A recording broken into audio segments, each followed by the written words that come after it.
Dysus drove west, obeying the speed limit, and he trembled as he tried to light his 7th cigarette of the morning.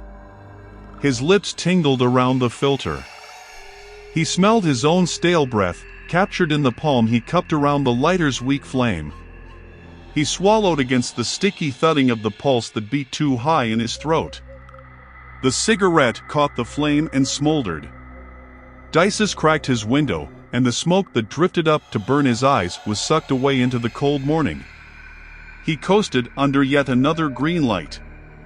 He'd encountered only green lights, insistent go, go, go signals from the universe. Heavy slugs crept in his bowels. He sucked greedily at his cigarette, crossing his eyes to watch the ember glow.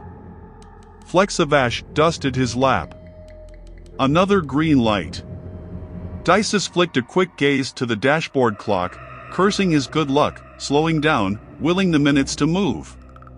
He was running early for his appointment, so many factors having contributed to the unwelcome streamlining of his journey.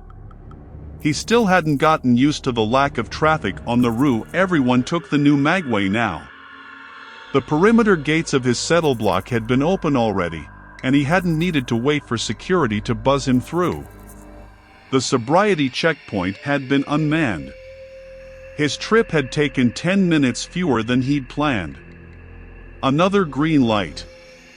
The car's rusted axle scraped a deep pothole in the middle of the intersection. Dysus thought about pulling over to kill time, but he knew if he stopped the car he would not be able to start it again. He inhaled a huge, head-spinning drag of smoke and opened the window a bit more. His hand shook as he poked the tip of the cigarette out the window to tap its growing column of ash onto the street.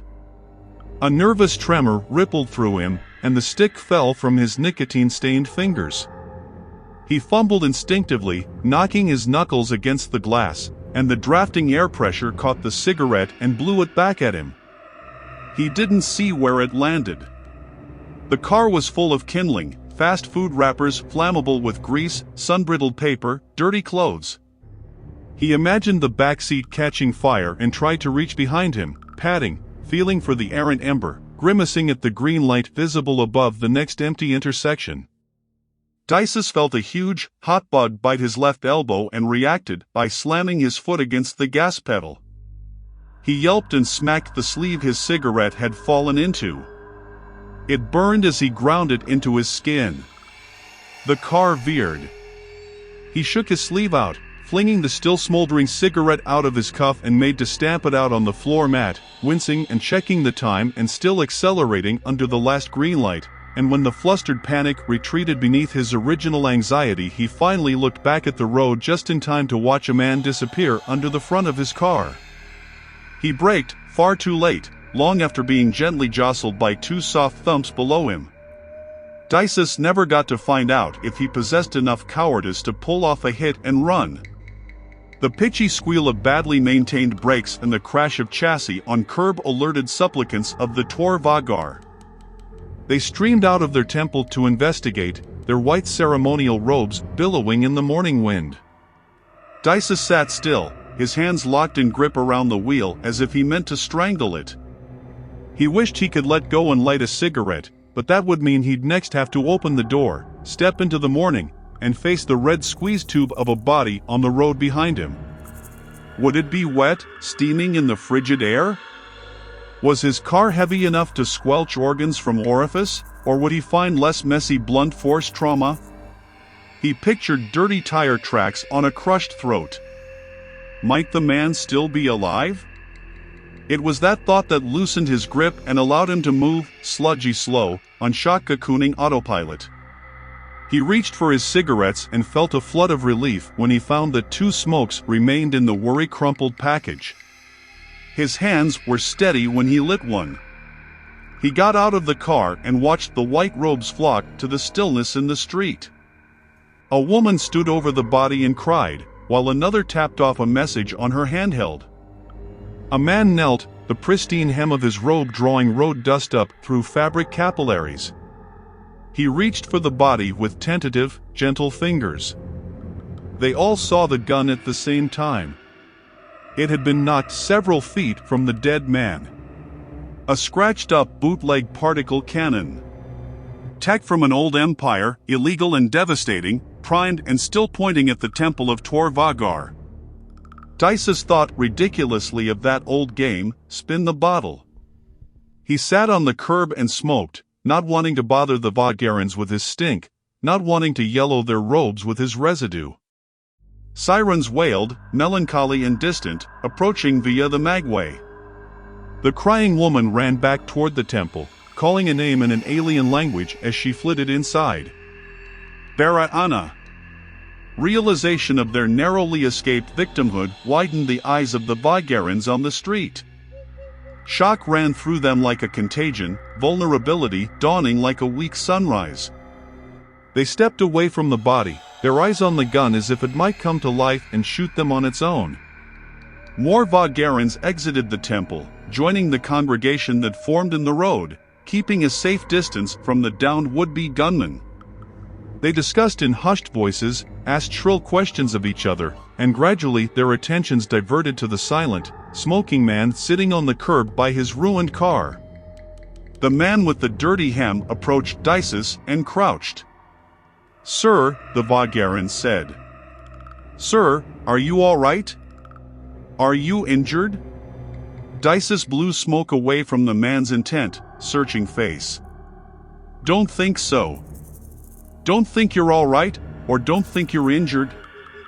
Dysus blinked. "Both, I guess." He wanted to laugh. He'd killed a man. He would not be making his appointment.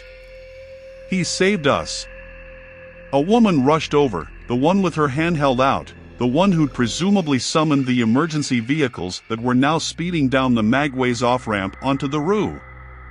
Blue and red lights spun halos in the morning fog around them. Sirens muffled the increasingly frantic voices of the Vagarans as their attentions closed in on Dysus. He stubbed his cigarette out on the concrete and pocketed the butt. He didn't want to litter in front of these pristine, holy people. Saviors have to keep up appearances, he thought. Admiration was foreign to Dysus, and at first he mistook it for suspicion. When the responding officers were finally able to pry him away from the Vagarans, the media, and the tangle of emergency vehicles, they took him to the police station and parked him in an interrogation room. They gave him a cup of hot chocolate. They shook his hand. Short, neatly groomed Officer Kayata led him outside to smoke when he requested it, though she wrinkled her nose while she waited for him to finish. He caught a glint at her throat, noticing the stylized Tor Vagaran saucer pendant she wore on a delicate chain. An icon of worship, veneration of the alien hands that cradled Earth, mending it from its human-inflicted wounds. "You should really stop that," she said, squinting her eyes against the smoke as he exhaled. "It stinks. They're my lungs and I'll ruin them if I want to," he thought. He narrowed his eyes at her pendant. "Not that you'd understand." Officer Kayata took a call on her handheld, walking a few yards away as Dysus blew smoke into the still cold early afternoon sky. "This is about to get a lot bigger," she warned him as she strode back to him, her call concluded. A Tor Vagar ambassador was supposed to be at that temple today. She maintained her professional demeanor, but Dysus didn't miss the sparkling hint of tears at the corners of her eyes. Back in the interrogation room, Dysus sat on his hands to both hide their trembling and warm them up. Officer Kayata brought him another hot chocolate and sat primly in the metal chair across the table from Dysus. Fluorescent lights clicked above, probing and harshly bright, the better to scrutinize you with. "This is just a formality." Officer Boskov, rough and bushily mustached, shuffled incident reports and witness statements on the metal table. "You're not in any trouble, we just want to get our facts straight. As you can imagine, the entire Vagaran community stands behind you." "You told him about the ambassador?" Officer Kayata nodded. "They've offered their best lawyers, but I don't think you'll need them. They've also set up a donation hotline." Dysus clenched his stomach against the tide of bile that threatened to rise. He wanted a cigarette, but his pack was empty. He felt the deprived addict's headache peeking around the corner, waiting to ambush. Officer Boskov's voice took on a serious tone, and he asked the question Dysus had been dreading. "Where were you headed when you saw the gunman?" Dysus swallowed, pausing for a moment too long. "Going to the doctor." "My lungs," he said, freeing a hand unconsciously to reach for the empty pack of cigarettes in his pocket.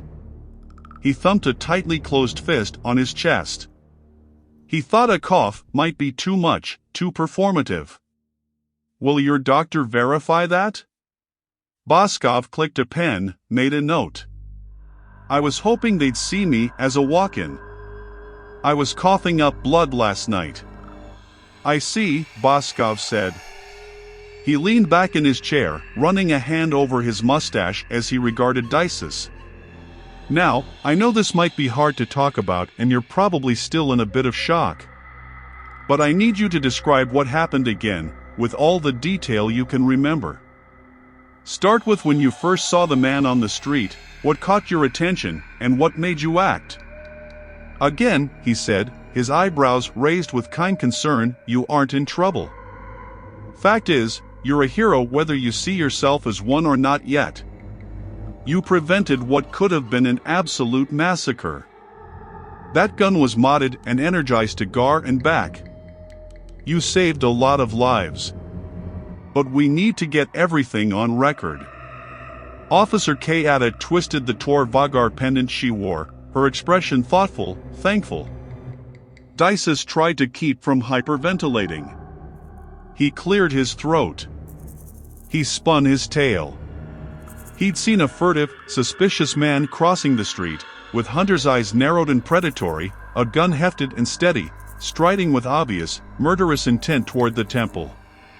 Dysus told the officers how he'd accelerated without hesitation, careening for the terrorist without fear for his own life, steering to kill and damn the consequences. It was the right thing to do. He had been out of his body, righteous instinct taking over, and all he'd felt was relief when the man's rampage was aborted under his balding tires. He'd almost convinced himself the story was true, until he found himself absent-mindedly scratching the blister on his left elbow. Vivette, the Bulgarian PR representative, was a harried woman with 2 briefcases and a shaved head. She wore glasses and chewed gum like it fueled her, and her frantic productivity agitated and exhausted Dysus. He tried to pay attention to the several trains of thought she conducted. "Torberiana will want to join you for some press conferences," she said, typing a proposed media circuit schedule on a shiny laptop. She checked the official Bulgarian forums. For independent congregations set up charity pools to cover any legal expenses. Gifts are coming in from all over the place. "Is there any weird stuff about you online that I should know about?" "I don't think so," Dysus said. He sipped tepid coffee and forced himself to take a bite of his rubbery omelet. Vivette had wanted to meet him at his home, to make you feel more comfortable, and for privacy, she'd said, but he suspected she'd really wanted to scope out his situation and avert any potential PR crises before publicly canonizing him into the Bulgarian sainthood. He'd refused, citing embarrassment about his messy bachelor's apartment. She'd looked at him suspiciously, but had caved and met him at a cafe downtown. Time was of the essence for a story like this, she said.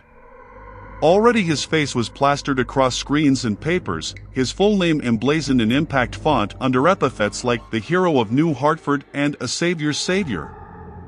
Vivette checked a text message on her handheld, an email on her laptop, a notification on her watch. Information about Dysus assaulted her while he watched, tapping a nicotine withdrawal beat on the table with his fingertips. "Oh look, the Mississippi branch got you a new car." She turned the laptop around and showed Dysus a photo of grateful, white-robed zealots smiling next to a state-of-the-art mag car. Dysus sneered. He hated those identity-stripped husks of bland futurism. "You don't like it?" she asked, catching his expression before looking down to respond to another text message. If I'd had one of those today, I wouldn't have been there to run down Corsican. Trent Corsican, the other face of the day, the lone terrorist with a grudge against the benevolent aliens and their worshippers. A regressivist with a raided apartment full of heretical literature and MacGyvered weapons. Dysus couldn't picture the man's face as having belonged to the body he'd smeared on the road. The visage and the corpse felt like two different men. Dysus felt like two men as well, the one who'd been anxious about an appointment earlier, and the paragon of righteous bravery he'd become. He needed to get home. He had to clean his apartment. It is a bit ironic, isn't it? The Tor Vagard give us mag tech and then you go and save them with that pollution machine relic. Oh, your reward a hero fund is up to 17 million credits, the vet said with an uncharacteristic awe. Wow. I'll say. She narrowed her eyes. How do you feel about joining a Vagaran chapter? It's a great organization. And it would look great. Dysus clenched his teeth. I guess I could do that, he said, thinking of 17 million credits. He felt a piece of his principles snap off inside him. Great. A conversion might seem pandering if we do it too soon. She checked her calendar for a good baptism date. Okay. He really needed to get home to clean. And you're going to need to stop smoking. The vet gave him a disappointed mother's face. It's terrible optics and it smells awful. And it's bad for me, I know, Dysus thought, and he'd never wanted a cigarette more. He pictured himself smoking in his new mag car. The two versions of himself collided. The rebel and the hypocrite. Is there anything so sacred as a being's right to self-destruct? Dysus wondered as he finally lit a cigarette. The smoke collected in the dark room, his comforting blanket of reckless autonomy. Dysus had waited for the magcab to pull away before unlocking the door of his apartment. He'd wondered how many more times he'd go through that familiar motion. He was now the owner of 60 million credits and could already taste the fresh air of a new settle block, a skyscraping penthouse with windows that opened to let in the cleanest clouds. It was dark, the grimy settle block quiet, secured for the night against the scavenger sections. Dysus had slipped inside the apartment already feeling estranged from it, a trespasser, and he'd locked the door behind him quickly. He'd gone straight for his stash of smokes, navigating the clutter without needing to turn on a light. He sat now on a ratty couch full of cigarette burns. He touched the circle on his elbow. We match, he said out loud, and laughed. He thought of the new couch he'd buy. Something soft, pillowy, something not pulled from a dumpster, something he might try to fall asleep on without a lit cigarette between his fingers. Maybe it would be nice to live in the world the Tor Vagar race was trying to build. Dysus exhaled, and he couldn't see the smoke in the darkness. He never felt the drags as effectively when he couldn't see the evidence of them. He saw emissions as proof of life. Was a sterile world a lived-in world? He'd believed destruction was inevitable, and more insidious if hidden. He coughed. It was too dark to see any blood. Maybe it was good he'd missed his appointment. He imagined his beautiful, freshly painted penthouse again, then he thought of its opposite, a rundown safe house in a derelict settle block across town, sitting empty. He hadn't had a chance to give the house's rusted key to Corsican. It was still nestled in his pocket alongside a pamphlet containing encrypted contact numbers, meeting coordinates, and credit stash codes. He'd lusted after the assassination bounty before, but now it seemed pathetic, an insult. Hardly enough to rise from ashes with. A getaway driver was supposed to provide a new life, but not for themselves. He wondered if the Tor Vagar ever felt that way, rerouting a civilization from its path of shit, finding themselves gods when they finished. Sorry, brother in cause. Dysus raised a fresh cigarette in salad. To new lives. He lit the cigarette, wondering if it would be his last, and used the same flame to burn the regressivist pamphlet.